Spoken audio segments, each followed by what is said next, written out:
Good morning students. अभी तक solid state में हम लोग 2 लेक्चर किए हैं जिसमें हम लोग क्रिस्टलाइन सॉलिड के टाइप्स को डिस्कस कर चुके हैं और फर्स्ट लेक्चर में हम लोग क्रिस्टलाइन सॉलिड और एमॉर्फस सॉलिड के बीच का डिफरेंस देखे थे। ये भी आपको बता दिया गया था कि हम लोग को क्रिस्टलाइन सॉलिड ही सिलेबस में पढ़ना है, तो कभी भी अगर सॉलिड बोले तो आप समझ जाइएगा क्रिस्टलाइन सॉलिड का ही बात हो रहा है। अभी तो सबसे पहले आप दिमाग लगाइए एक छोटा सा डेफिनेशन समझने में, वो है क्रिस्टल लैटिस और यूनिट सेल। ये सबसे पहले डेफिनेशन समझना है हमको। अगर मान लीजिए कि कोई सॉलिड आप देखते हैं, फिर से बताएं, सॉलिड कभी भी बोले तो आपके दिमाग में होना चाहिए क्रिस्टलाइन सॉलिड। क्रिस्टलाइन सॉलिड में यह बता दिया गया है कि एटम्स लॉन्ग रेंज ऑर्डर का होता है, मतलब एटम जिस तरीके से शुरुआत में अरेंज होगा बाद में भी वैसे ही अरेंज होगा, उसके बाद भी वैसे ही, उसके बाद भी वैसे ही। तो अगर आप किसी सॉलिड को देख रहे हो, मतलब क्रिस्टलाइन सॉलिड को देख रहे हो, तो क्रिस्टलाइन सॉलिड 3 डायमेंशनल होता है। उसमें लंबाई भी होगा, चौड़ाई भी होगा, ऊंचाई भी होगा, मतलब लेंथ ब्रेथ हाइट सब होगा। अब अगर ये सॉलिड देख रहे हैं तो ऐसे करोड़ों एटम्स को हम लोग देख रहे हैं जो कि एक डेफिनिट पैटर्न पे अरेंज है। तो इसी अरेंजमेंट को क्रिस्टल लैटिस कहते हैं। जैसे आप अगर किसी क्रिस्टलाइन सॉलिड को देख रहे हैं, इसका मतलब है कि आप ऐसे करोड़ों एटम्स को देख रहे हैं जो प्रॉपर एक मैनर में अरेंज है। प्रॉपर मैनर में अरेंज होने का मतलब कि क्रिस्टलाइन सॉलिड है तो लॉन्ग रेंज ऑर्डर का होगा, पूरे लेंथ में अपने एटम के अरेंजमेंट के ऑर्डर को ये मेंटेन किए हुआ होगा। तो अगर हम लोग किसी क्रिस्टलाइन सॉलिड को देख रहे हैं तो ऐसे करोड़ों एटम्स को देख रहे हैं जो कि एक प्रॉपर सीक्वेंस में अरेंज है। इसी अरेंजमेंट को हम लोग क्रिस्टल लैटिस कहते हैं। कोई पूछे कि व्हाट इज क्रिस्टल लैटिस, दिमाग में रखिएगा, लैटिस का हिंदी होता है गुच्छा, ग्रुप, ठीक है। लैटिस का हिंदी हुआ गुच्छा, ग्रुप, और क्रिस्टल आया क्रिस्टलाइन सॉलिड से, तो क्रिस्टलाइन सॉलिड के एटम्स का गुच्छा। तो क्रिस्टल लैटिस का डेफिनेशन लिखेंगे कि it is regular 3 dimensional, it is regular 3 dimensional arrangement of atoms in space। बात फिर से सुनिए, कोई भी पूछे क्रिस्टल लैटिस क्या है, तो इसका मतलब यही हुआ कि अगर आप क्रिस्टलाइन सॉलिड को देख रहे हैं तो क्या देख रहे हैं, तो आप देख रहे हैं regular 3 dimensional arrangement of atoms in space. ये बहुत सारे एटम के मिलने से बना है, तो बहुत सारे एटम्स को हम लोग रेगुलर रूप में स्पेस में अरेंज होता हुआ देख रहे हैं। तो यही है crystal lattice, regular 3 dimensional arrangement of atoms in space. अब इसका वो छोटा सा हिस्सा जिसको अगर हम बार बार रिपीट करें और ये पूरा बन जाए, उस छोटे से हिस्से को हम लोग यूनिट सेल कहेंगे। जैसे कैसे दीवाल होता है, तो दीवाल बहुत सारे ईंट के मिलने से बनता है, तो एक ईंट को यूनिट सेल बोल देंगे, अब पूरे दीवाल को क्रिस्टल लैटिस बोल देंगे। कि ईंट जब बारी बारी से अगर बार बार अगर रिपीट होगा, ओवर एंड ओवर, मतलब आगे पीछे ऊपर नीचे, अगर बार बार अगर ईंट रिपीट होगा तो पूरा दीवाल बन जाएगा। तो बोले कि क्रिस्टल लैटिस क्या है, regular 3 dimensional arrangement of space. Unit cell क्या है, तो इसी का छोटा सा हिस्सा जो अगर बार बार रिपीट करेगा तो ये क्रिस्टल लैटिस बन जाएगा। यूनिट सेल में लिखेंगे it is smallest portion, it is smallest portion of crystal lattice, it is smallest portion of crystal lattice which when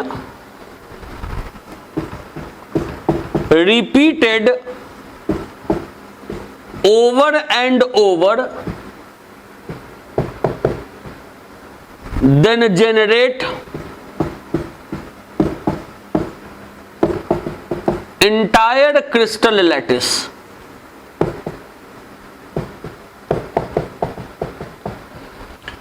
बात सुनिएगा, कोई पूछे क्रिस्टल लैटिस क्या है, तो क्रिस्टल लैटिस फिर से बता दें, करोड़ों एटम्स का अरेंजमेंट स्पेस में जो कि रेगुलर रूप में अरेंज हो, मतलब एक रेगुलर फैशन में लॉन्ग रेंज ऑर्डर हो।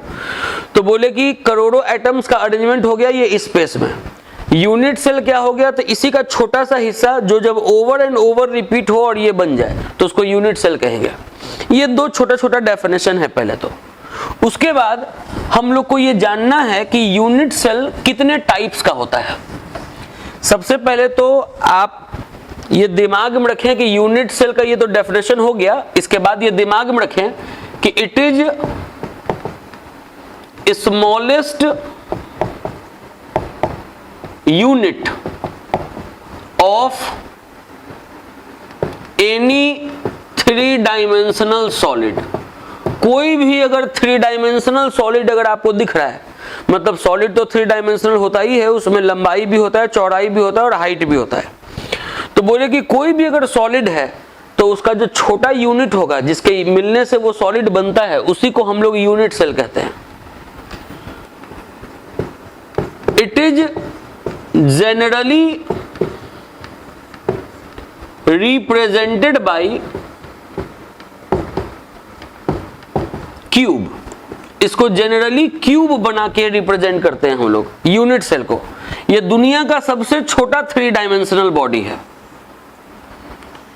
यह दुनिया का सबसे छोटा 3 डायमेंशनल बॉडी है। इस लाइन को समझिएगा।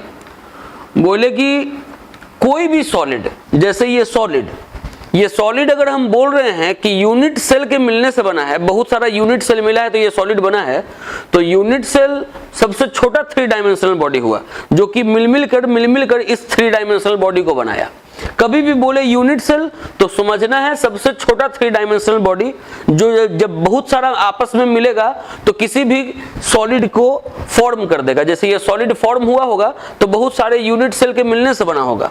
तो यही लिखे हैं कि it is smallest unit of any 3 dimensional solid और it is generally represented by cube. इसको क्यूब से रिप्रेजेंट करते हैं। और ये भी बता दिए कि ये दुनिया का सबसे छोटा 3 डायमेंशनल बॉडी है। अब देखिए, जब आप क्यूब बना दिए तो क्यूब बनाने के बाद इसी में लिख दे रहे हैं कि इट हैज 6 पैरामीटर्स। इसमें 6 पैरामीटर्स है। पैरामीटर्स उसको बोलते हैं जिसका मेजरमेंट पॉसिबल हो। तो इसमें ऐसा 6 चीज है जिसका मेजरमेंट पॉसिबल है, उसको दिखाते हैं हम लोग। ए, बी, सी, अल्फा, बीटा, गामा। ए किसको बोल रहे हैं, तो ये अगर मान लीजिए लंबाई अगर हो गया तो इसको ए बोल दिए, ये चौड़ाई अगर हो गया तो इसको बी बोल दिए, ये अगर ऊंचाई हो गया तो इसको सी बोल दिए। लंबाई वाले को ए बोल दिए, चौड़ाई वाले को बी बोल दिए, ऊंचाई वाले को सी बोल दिए। और उन तीनों के बीच का ये जो एंगल हो गया, किसी को अल्फा बोल दिए, एक को बीटा बोल दिए, एक को गामा बोल दिए। तो बोले कि क्यूब में ऐसा 6 चीज है जिसका मेजरमेंट पॉसिबल है। एक हो गया ए, बी, सी और एक हो गया अल्फा, बीटा और गामा। ये हो गया एंगल और ये सब हो गया एड्ज।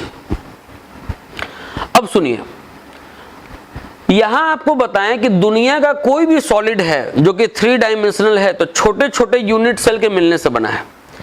यूनिट सेल को हम लोग जनरली क्यूब के मदद से रिप्रेजेंट करते हैं। हम लोग ऑलवेज नहीं, जनरली कहने का मतलब कि आपके सिलेबस में क्लास 12 में जो भी हम लोग यूनिट सेल बनाएंगे वो हम लोग क्यूबिक यूनिट सेल बनाएंगे। ऐसे क्रिस्टल सिस्टम 7 प्रकार का होता है। सुन लीजिए, क्रिस्टल सिस्टम 7 प्रकार का होता है। हम लोग को क्यूबिक क्रिस्टल सिस्टम पढ़ना है, मतलब हम लोग को जो यूनिट सेल पढ़ना है वो क्यूब वाला यूनिट सेल पढ़ना है। और जो टाइप्स होता है वो हम लोग अगले क्लास में डिस्कस करेंगे। अभी आप दिमाग में रखिएगा कि जो सॉलिड है छोटे छोटे यूनिट सेल के मिलने से बना है। यूनिट सेल को क्यूब के मदद से दिखाएंगे और उस यूनिट सेल में ऐसा 6 चीज है, मतलब इस क्यूब में ऐसा 6 चीज है जिसका मेजरमेंट पॉसिबल है। वो है ए, बी, सी और उनके बीच का एंगल अल्फा, बीटा और गामा। अब सुनिए, ये जो हम लोग पढ़ रहे हैं यूनिट सेल, जो कि दुनिया का सबसे छोटा 3 डायमेंशनल बॉडी है, यही बार बार अगर रिपीट करेगा तो कोई भी सॉलिड बनेगा। ये यूनिट सेल 2 प्रकार का होता है। कोई पूछ दे यूनिट सेल कितने प्रकार का होता है, तो यूनिट सेल 2 प्रकार का होता है। एक होता है प्रिमिटिव, एक होता है प्रिमिटिव यूनिट सेल, और एक होता है centred unit cell. Unit cell 2 प्रकार का होता है, एक होता है प्रिमिटिव यूनिट सेल और एक होता है सेंटर्ड यूनिट सेल। ये जो सेंटर्ड यूनिट सेल है ये 3 प्रकार का होता है। एक होता है BCC, एक होता है ECC, एक होता है FCC। जो BCC है उसका पूरा नाम है body centred cubic unit cell. ECC का पूरा नाम है end centred cubic unit cell. FCC का पूरा नाम है face centred cubic unit cell. देखिए, सबका भी हम डेफिनेशन पहले समझाएंगे आपको फिगर बना के, और उसके बाद सबका डेफिनेशन फिर हम वर्ड में लिखवा देंगे। इन सब का डेफिनेशन इंपॉर्टेंट होता है, सारे का डेफिनेशन एग्जाम में आता है। देखिए, सबसे पहले हम आपको प्रिमिटिव यूनिट सेल समझाएं। यूनिट सेल अगर है तो यूनिट सेल का मतलब ही कि आपको क्यूब पहले बना देना है। यूनिट सेल तो आपके सिलेबस में क्यूब से रिप्रेजेंट होएगा, तो यूनिट सेल बोले तो क्यूब बना दिए। ऐसा यूनिट सेल जिसमें एटम्स कॉर्नर पे हो। आप खुद सोचिए कि अगर कोई क्यूब है तो क्यूब में कितना कॉर्नर होगा? 8 कॉर्नर होगा। 1 2 3 4 5 6 7 8। वो यूनिट सेल जिसमें एटम्स कहां पे हो? तो केवल कॉर्नर पे हो, केवल कॉर्नर पे और कहीं नहीं। तो ऐसे यूनिट सेल को प्रिमिटिव यूनिट सेल कहते हैं। एग्जाम में अगर आ गया what do you mean by primitive unit cell, तो बोलना है कि the unit cell in which atoms are present only at corners is called primitive unit cell. वो यूनिट सेल जिसमें एटम्स केवल कॉर्नर पे हो उसको प्रिमिटिव यूनिट सेल कहेंगे। और उसके बाद ये फिगर बना देना है। हम डेफिनेशन अभी लिखवाएंगे, लेकिन अभी पहले यहां पे समझा दे रहे हैं। सेंटर्ड यूनिट सेल वो यूनिट सेल जिसमें एटम कॉर्नर पे तो हो, साथ में कहीं और भी हो, उसको बोलेंगे सेंटर्ड यूनिट सेल। फिर से सुनिए, यूनिट सेल क्या हो गया? तो यूनिट सेल हुआ क्रिस्टल लैटिस का वो छोटा सा पोर्शन जो जब ओवर एंड ओवर रिपीट हो तो क्रिस्टल लैटिस बन जाए। ये कितने प्रकार का? तो 2 प्रकार का, primitive unit cell, centred unit cell.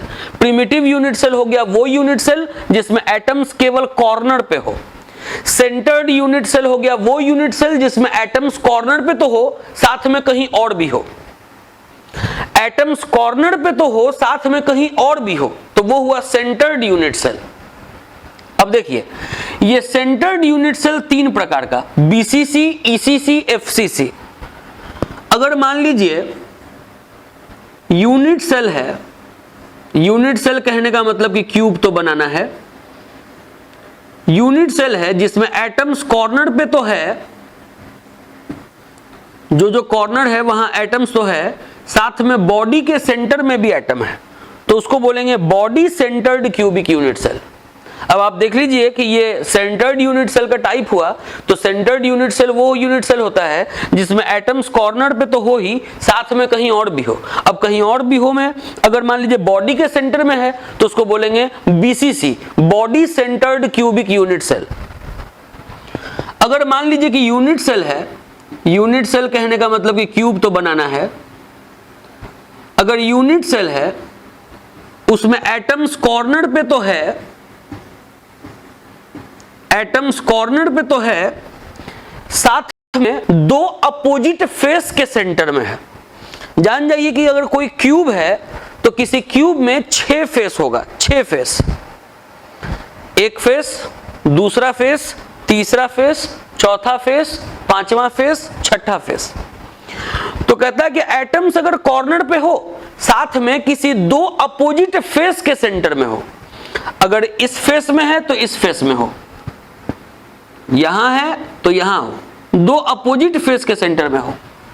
अगर मान लीजिए कि हमको नहीं मन है यहां बनाने का, हम बना दिए ऐसे ऊपर वाले फेस के सेंटर में, तो फिर ये नीचे वाले फेस के सेंटर में बनाना होगा। मतलब एटम्स कॉर्नर पे तो है, साथ में दो अपोजिट फेस के सेंटर में हो, तो ऐसे यूनिट सेल को बोलेंगे इंड सेंटर्ड यूनिट सेल। अब एक होता है फेस सेंटर्ड। फेस सेंटर्ड कहने का मतलब हुआ कि यूनिट सेल तो है, यूनिट सेल कहने का मतलब कि क्यूब तो बनाना है, वो यूनिट सेल जिसमें एटम्स कॉर्नर पे तो है,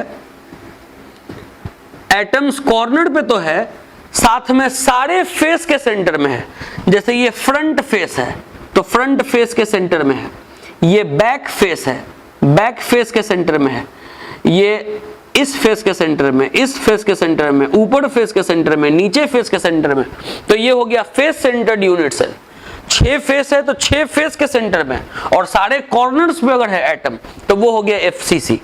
अभी आपको पहले हम फिगर बना के दिखा दिए, अभी तो आपको पहले ये फिगर को अच्छे से नोट कर लेना है, उसके बाद अब हम इसका डेफिनेशन लिखवाएंगे। इतना पहले नोट कर लीजिए। अब देखिए इसको हम पहले रब कर दे रहे हैं और उसके बाद सबके डेफिनेशंस को बारी बारी लिखते हैं।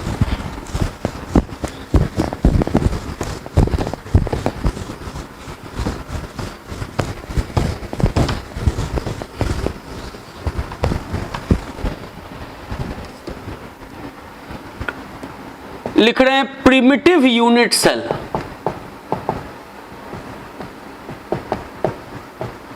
Primitive unit cell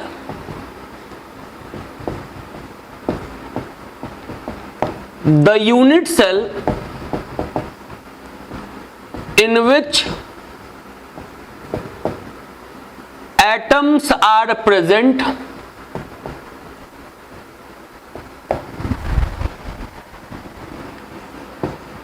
only at corners is called primitive unit cell. वो यूनिट सेल जिसमें एटम्स केवल कॉर्नर पे हो उसको हम लोग बोलते हैं प्रिमिटिव यूनिट सेल। इसके बाद फिर लिखेंगे centred unit cell.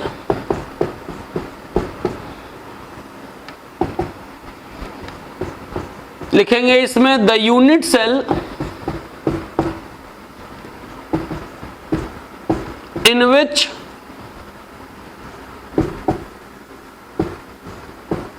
atoms are present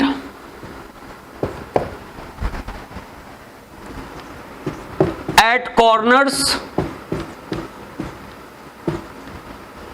and somewhere else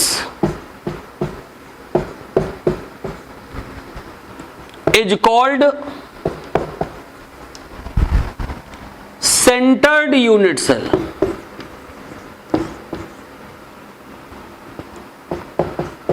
वो यूनिट सेल जिसमें एटम्स कॉर्नर पे हो साथ साथ कहीं और भी हो उसको हम लोग बोलेंगे सेंटर्ड यूनिट सेल। ये 3 प्रकार का होता है। It is of 3 types. ये 3 प्रकार का होता है। सबसे पहला बीसीसी, इसका फुल फॉर्म लिखवा चुके हैं, body centred cubic unit cell. लिख रहे हैं the unit cell in which atoms are present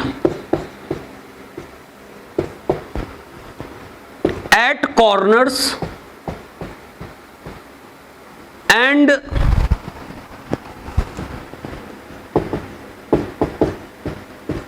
in the center of body The unit cell in which atoms are present at corners and in the center of body is called body centered cubic unit cell। किसी का अगर definition अगर exam में आया तो definition लिखने के बाद उसका फिगर बनाना जरूरी है। जैसे प्रिमिटिव यूनिट सेल में एक क्यूब बनाना जरूरी है जिसमें दिखा देना है कि एटम्स केवल कॉर्नर पे हो।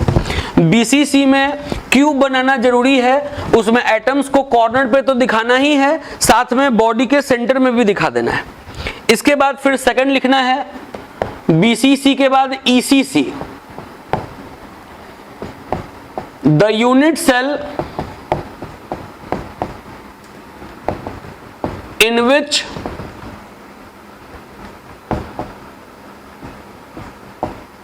atoms are present at corners, the unit cell in which atoms are present at corners and in the center of two opposite faces and in the center of two opposite faces is called end-centered cubic unit cell।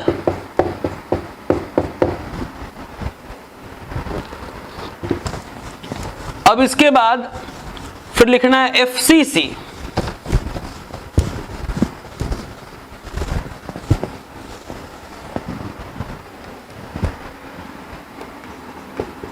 अब इसके बाद लिखना है FCC.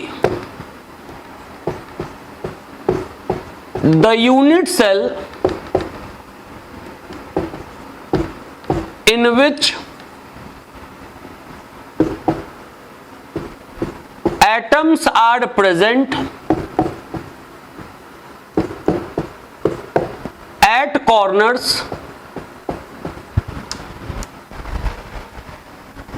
and in the center of each faces is called face centred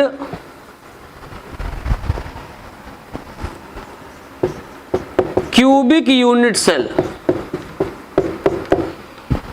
देखिए बोले वो unit cell जिसमें atoms corner पे हो, साथ में किसी दो अपोजिट फेस के सेंटर में हो तो उसको बोलेंगे end centred cubic unit cell.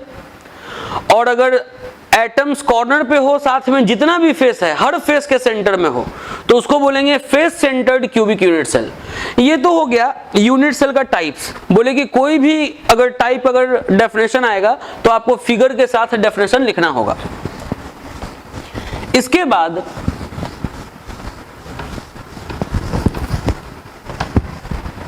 Copy पर हेडिंग देना है कैलकुलेशन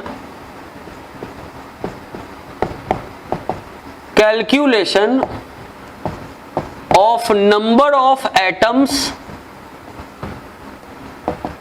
in unit cell। किस यूनिट सेल में कितना एटम है इस चीज को कैलकुलेट करना। Calculation of number of atoms in unit cell. आपको जान के आश्चर्य होगा कि इसी को हम लोग कहते हैं रैंक ऑफ यूनिट सेल।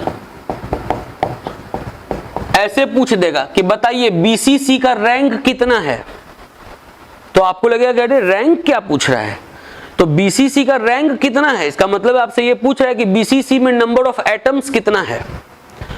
फिर ये बता दें कि ये जो number of atoms in unit cell है इसको लेटर जेड से डिनोट करते हैं। कभी भी जेड लिखेंगे तो आपको समझना है कि number of atoms in unit cell बात किया जा रहा है। यूनिट सेल आप जानते हैं पीयूसी प्रिमिटिव यूनिट सेल, जानते हैं बीसीसी, जानते हैं ईसीसी, जानते हैं एफसीसी। इन सबों में हम लोग नंबर ऑफ एटम्स कैलकुलेट करना सीखेंगे। अब आपको लगेगा कि ये सीखना क्या है, प्रिमिटिव यूनिट सेल में तो 8 कॉर्नर है, 8 कॉर्नर पे एटम होता है, तो इसमें तो एटम 8 होगा। इसमें 8 कॉर्नर पे एटम है, एक बॉडी के सेंटर में, तो इसमें 9 होगा। 8 कॉर्नर पे एटम है, 2 अपोजिट फेस के सेंटर में है, तो इसमें 10 एटम होगा। उसी प्रकार से इसमें 8 कॉर्नर पे और 6 फेस पे, तो इसमें 14 एटम होगा। लेकिन ऐसा नहीं है, इसमें प्रिमिटिव यूनिट सेल में 1 एटम होता है, बीसीसी में 2 एटम होता है, ईसीसी में भी 2 एटम होता है और एफसीसी में 4 एटम होता है। ये है नंबर ऑफ एटम्स।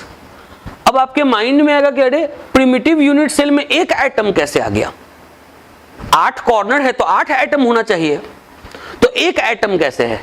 इसमें बीसीसी में 2 एटम कैसे है, ईसीसी में 2 एटम कैसे है, एफसीसी में 4 एटम कैसे है? तो ये समझने के लिए हम आपको कुछ बात समझाने जा रहे हैं, ध्यान से सुनिएगा। लेके आइएगा जरा आप कॉपी, ये दोनों किताब।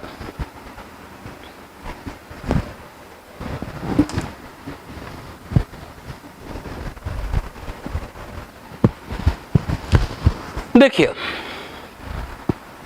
अगर कोई क्यूब है, यहीं रहिएगा, अगर कोई क्यूब है, जैसे ये क्यूब है, बात सुनिएगा सब लोग ध्यान से। अगर ये क्यूब है, हम लोग बोलते हैं कभी कि एटम्स कॉर्नर पे है। कॉर्नर तो 8 है, 1 2 3 4 5 6 7 8, कॉर्नर तो 8 है। अगर हम लोग कोई यूनिट सेल बनाए, अब बोल दिए कि एटम कॉर्नर पे है, तो आप ये जान जाइए कि ये एटम का 1/8 हिस्सा क्यूब के अंदर है, बाकी बाहर है। ये याद रखना पड़ेगा आपको। अब कहिएगा ये कैसे हो गया, तो ये हम आपको अच्छे से समझाएंगे। पहले आप जो हम लिख रहे हैं उस पर ध्यान दीजिए कि एटम्स अगर हम बोल दिए कि कॉर्नर पे है, तो क्यूब के अंदर कंट्रीब्यूशन उसका कितना है, 1/8। अगर हम बोल दिए कि एटम फेस के सेंटर में है, तो दिमाग में रखिएगा कि इसका कंट्रीब्यूशन है 1/2। अगर कोई भी एटम अगर हम फेस के सेंटर में बनाए हैं, तो समझिए कि 1/2 हिस्सा क्यूब के अंदर है, बाकी बाहर है। अगर क्यूब के अंदर अगर हम एटम बना दिए, तो समझिए कि पूरा समूचा एटम अंदर है, कंट्रीब्यूशन पूरा का पूरा हो गया। बात फिर से सुने, अगर कभी भी हम बोले कि एटम कॉर्नर पे है, तो 1/8 हिस्सा क्यूब के अंदर है, बाकी बाहर है। फेस पे अगर एटम है, तो 1/2 हिस्सा क्यूब के अंदर है, बाकी बाहर है। और अगर हम बोल दे कि एटम क्यूब के अंदर है, तो समझिए समूचा एटम अंदर है। अब इस चीज को हम समझाने जा रहे हैं, थोड़ा ध्यान से देखिएगा हम क्या बताने जा रहे हैं। आइए देखिए, हम आपको समझाते हैं। अगर इसको क्यूब मान लिया जाए, मेरे पास अभी क्यूबिकल बॉक्स था नहीं, तो इसीलिए हम किसी किताब का सहारा ले रहे हैं, आप ध्यान से सुनिएगा।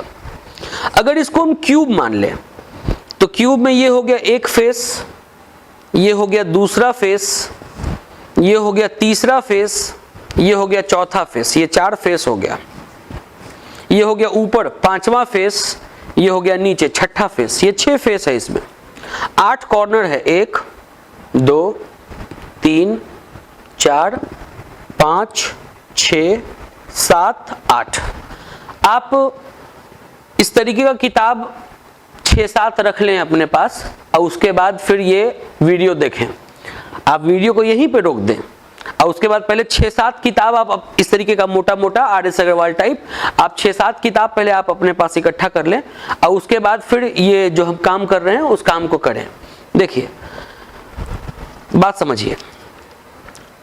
अगर ये क्यूब है, तो इसको यूनिट सेल कह सकते हैं।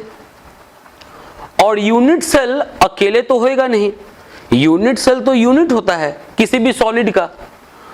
अगर कोई सॉलिड है, तो ऐसा यूनिट सेल बहुत सारा होगा, इसके बगल में, इधर, इसके पीछे, इसके आगे, इसके ऊपर, इसके नीचे। क्योंकि डेफिनेशन था कि when unit cell repeated over and over, then crystal lattice is formed.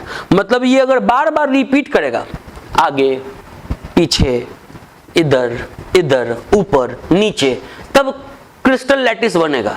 तो ये अकेले तो है नहीं, मान के चलना है कि इधर भी है ऐसा ऐसा बहुत सारा, इधर भी है ऐसा ऐसा बहुत सारा, इधर भी है, इधर भी है, ऊपर भी है, नीचे भी है, ये अकेले नहीं है। अब इस पर हम बात करते हैं, सुनिएगा, पहले इसको रखिए। अगर मान लीजिए कि सामने मेरे दो बच्चा बैठा हुआ है और उसको हम एक सेव दे खाने के लिए, एक सेव दिए, बच्चा दो है, हम एक सेव दिए खाने के लिए, हम बोले कि खाइए, तो वो बच्चा क्या करेगा? 1/2 एक खाएगा, 1/2 एक खाएगा। अगर 3 बच्चा हो, एक सेव दे तो 1/3 1/3 1/3 खाएगा। अगर 4 बच्चा हो, एक सेव दे तो 1/4 1/4 1/4 1/4 खाएगा। तो जैसे ये अकेले तो है नहीं, ये तो यूनिट से अकेले तो है नहीं, ऐसा ऐसा बहुत सारा होगा साथ में। अगर इसके बगल में इसको रख दें तो आप ये सोचिए कि ये जो कोना है ऊपर वाला, इसका ऊपर वाला कोना आपस में सटेगा कि नहीं? कितना कोना आपस में सटा हुआ है? 2 कोना। अगर ये 2 केवल रखे हैं तो अब आगे रखेंगे तो ये कोना तो किसी और से नहीं सटेगा। अगर ये एक रखें, ये दूसरा रखें, अब इसके आगे रखेंगे तो इसका कोना तो दूसरे वाले के कोने से सटेगा नहीं। अभी 2 कोना आपस में सटा हुआ है। अब अगर मान लीजिए कि इसके आगे यहां पे रखें, आप भी ऐसे रख के देखिएगा तब समझ में आएगा। ऑनलाइन है, ऑफलाइन नहीं है कि हम आपको क्लियर दिखा देंगे। अभी आप अपने पास रखिएगा 6-7 किताब, तब आपको समझ में आएगा। अब आप देखिए 1 2 3 कोना आपस में सट गया, ऊपर वाला का बात कर रहे हैं। अब इसके बगल में भी अगर रख देंगे, इसके बगल में भी ऐसे ऐसे अगर रख दिए तो ऊपर में आप देखिएगा कि 1 2 3 इसका 4 कोना आपस में सट गया। अब इसके ऊपर भी तो रखा हुआ होगा, जैसे यहां भी तो रखा हुआ होगा, यहां भी तो रखा हुआ होगा।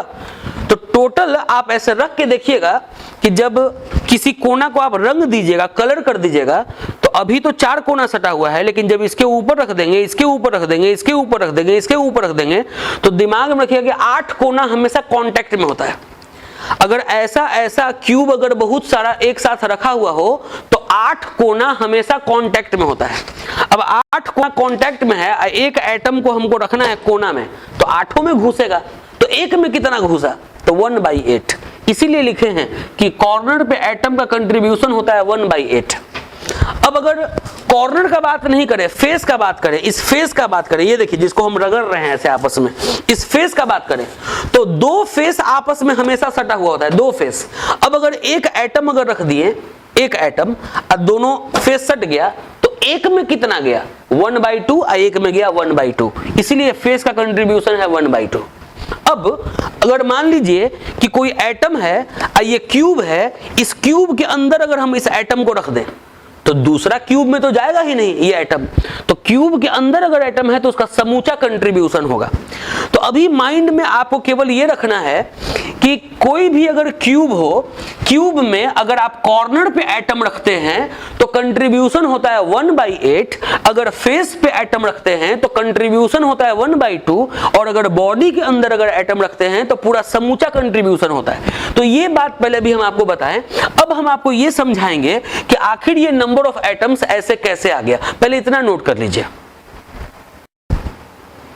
अब देखिए,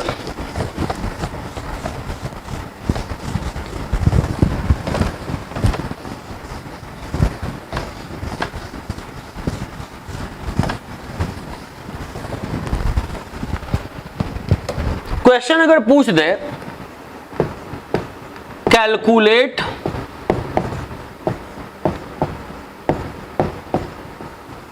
number of atoms in BCC, calculate number of atoms in BCC। अगर आपसे BCC में नंबर ऑफ एटम्स निकालने को कह दे तो देखिए करेंगे क्या। ये बहुत इंपॉर्टेंट है एग्जाम के लिए कि calculate number of atoms in BCC, calculate number of atoms in ECC, calculate number of atoms in FCC। तो करेंगे क्या कि सबसे पहले ऐसे यूनिट सेल बना देंगे BCC वाला, दिखा देंगे कि एटम्स कहां कहां पे है, तो जो भी कॉर्नर्स है वहां एटम है, और जो बॉडी है उसके सेंटर में भी एटम है। पहले ये दिखा देंगे, उसके बाद ऐसे लिखेंगे, number of corners having atom, ऐसा कितना कॉर्नर है जिस पर की एटम है, तो ऐसा 8 कॉर्नर है जिस पर की एटम है। पहले ये लिखेंगे, उसके बाद फिर लिखेंगे contribution at corner, contribution at corner, corner का कंट्रीब्यूशन कितना होता है, तो 1/8। तो फिर लिखेंगे इसीलिए number of atoms at corner. अब कॉर्नर पर एटम कितना है, तो 8 कॉर्नर पे एटम है, एक कॉर्नर पर 1/8 एटम है, तो 8 कॉर्नर पर 8 × 1/8 मतलब कि 1 एटम हुआ। कॉर्नर पर 1 एटम हुआ, कॉर्नर के लिए एटम निकल गया। फिर लिखना है number of atoms inside cube, cube के अंदर कितना एटम है, तो 1 एटम है। तो फिर लिखना है therefore total number of atoms, total number of atoms कितना हो गया, तो 1 हो गया कॉर्नर पर, 1 हो गया बॉडी के सेंटर में, तो टोटल एटम कितना हो गया 2। तो BCC में आ गया इस तरीके से 2 एटम।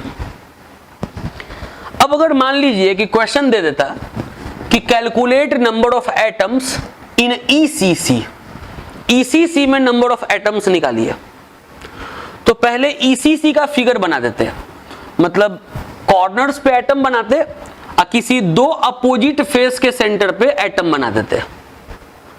पहले तो यही लिखते कि number of corners having atom कितना है जिस पर कि एटम है, तो 8। Contribution at corner 1/8, number of atoms at corner तो 8 × 1/8 1। उसके बाद फिर क्या करते, फिर लिखते number of faces having atom, ऐसा कितना फेस है जिस पर कि एटम है, तो फेस तो 6 होता है लेकिन यहां पर 2 ही फेस के सेंटर में एटम है, तो number of faces having atom तो 2। उसके बाद फिर लिखना है कंट्रीब्यूशन एट फेसेज, फेस पे कंट्रीब्यूशन कितना है, तो 1/2 अभी लिखवाए हैं। फिर लिखना है number of atoms at faces, face पे एटम कितना है, तो 2 × 1/2, तो ये हो गया 1। अब अगर टोटल एटम्स का अगर बात करें तो 1 हो गया कॉर्नर पर, 1 हो गया फेस पर, तो टोटल एटम हो गया 2। बात आपको समझ में आ रहा होगा। अब अगर क्वेश्चन अगर पूछ देता ECC नहीं FCC, तो करते क्या, FCC बनाते, सारे फेस के सेंटर पे एटम बना देते।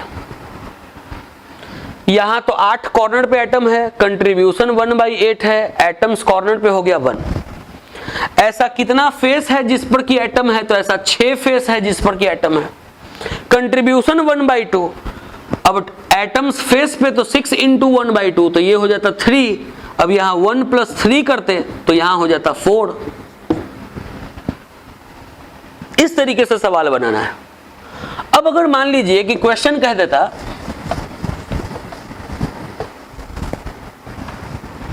Right name of